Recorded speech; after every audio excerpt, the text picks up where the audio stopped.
The second part of the MIDI CC controls in section here are player 6 and player 7, and those are set up to play effects. So if we set up the LPD8 here, for example, to have those being playing, so we select LPD8 in our MIDI menu, we hit S here, we need to detect our MIDI CC number we are sending on here.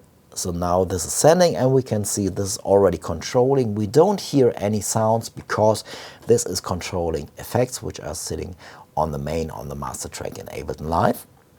Let's do this with another dial here as well. We need to set up the LPD8 first to be the input here, then hit the S button. And now we can see that the second dial here is controlling player 7, and the other dial here is controlling player 6.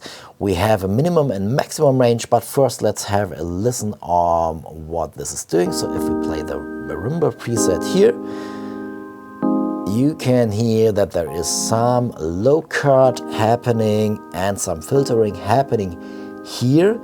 And you can see and hear as well, when we don't have an input for a few seconds here, it's resetting itself and going back to the default state here, just making sure that this filtering and this cutting frequencies here is not staying on all the time.